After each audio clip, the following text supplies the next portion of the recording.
Selamat naik Sisan. Di dalam berita olahraga. Dalam penyisian grup Liga Champions tepatnya di grup E yang mempertemukan Barcelona dengan AS Roma. Kedua klub tersebut harus berlaga seimbang dengan skor 1-1. Penguasaan bola dipegang oleh Barcelona dengan 75% dan AS Roma 65%. Namun AS Roma mampu mengimbangi permainan tiki-taka ala Barcelona. Gol pertama dicetak oleh Luis Suarez pada menit 21 yang menerima umpan silang dari Ivan Rakitic, dan dilanjuti pada menit 21 AS Roma mampu mencetak gol dari Alessandro Florenzi dari luar kotak penalti yang mencetak gol dari gawang Ter Stegen. Dalam hasil ini Barcelona menempati peringkat 2 dengan poin 1 dan peringkat 3 oleh AS Roma dengan poinnya sama. Dalam grup ini puncak klasemen dipimpin oleh Bayer Leverkusen yang menang atas pelatih Borisov dengan skor 4-1. Sekian berita dari olahraga saya. Berita selanjutnya akan dilanjut oleh teman saya. Terima kasih kepada Dio Henrico. Sekarang kembali ke berita tentang kesehatan. Oke.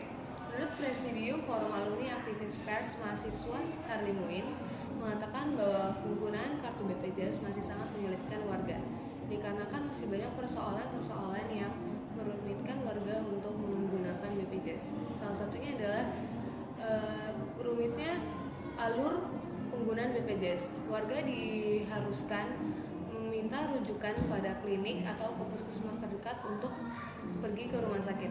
Dan selanjutnya adalah fasilitas kesehatan hanya diperuntukkan untuk satu pilihan. Dan yang ketiga adalah biaya pengobatan yang tidak dibiayai sepenuhnya oleh BPJS.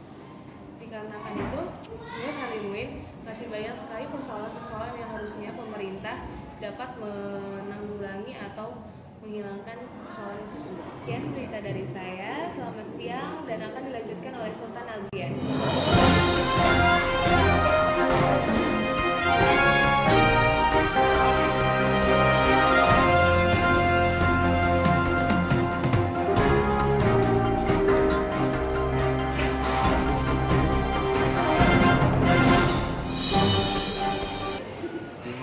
Ferry Fitri atas beritanya, dan saya Sultan Adrian akan memberitakan tentang liputan lalu lintas. Kecelakaan tunggal yang menimpa sebuah mobil berpenumpang 6 wisatawan asal Surabaya. Mobil Toyota Avanza berwarna hitam itu terguling di Jalan Pantura Paiton, Kabupaten Probolinggo pada hari Minggu 20 September 2015. Menurut Alvan, salah satu saksi mata, mobil yang melaju kencang itu tiba-tiba kehilangan kendali saat mobil melewati tikungan menurun di area PLTU Paiton. Mobil menerobos pembatas jalan dan menghantam pohon sebelum akhirnya terguling. Akibat insiden tersebut, mobil ringsek dan 3 penumpang mengalami luka serius, sedangkan 3 penumpang lainnya mengalami luka ringan. Sekian liputan lalu lintas dari saya. Dan selanjutnya berita akan disampaikan oleh teman saya, Yulia. Masih rekan saya Sultan Adrian. Sekarang beralih ke dunia musik. Jajaran Polda Metro Jaya mengungkap kasus pemalsuan tiket konser Bon Jovi yang digelar akhir pekan kemarin.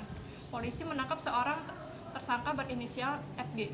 Dugaan ada pemalsuan saat korban Fatma Zohra membeli tiket konser Bon Jovi ke FG lewat media sosial. Setelah disepakati, korban membayar 300 juta rupiah kepada FG untuk mendapatkan tiket Bon Jovi sebanyak 299 lembar untuk dijual kembali. Pemalsuan baru diketahui saat barcode tidak bisa di-scan. Korban lantas melaporkan kejadian ini ke polisi. Lanjut ke berita kedua. Sebuah pesawat kecil yang disewa untuk para kru film MENA mengalami kecelakaan di dekat Medellin, Kolombia, Jumat 11 September. Lembaga penerbangan setempat memastikan kalau 2 penumpang dalam kecelakaan tersebut meninggal dunia. Dalam pesawat tersebut terdapat 2 pilot asal Amerika serta 1 orang Kolombia.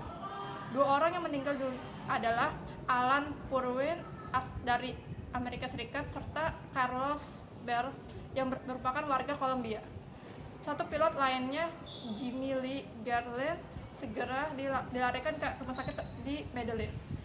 Kecelakaan tersebut diperkirakan terjadi karena pesawat Aerostar harus terbang di cuaca buruk. Insiden naas tersebut terjadi Jumat sore setelah pesawat take off dari Santa Fe de Antique. Tom Cruise dan sutradara Doug Liman tak berada di dalam pesawat.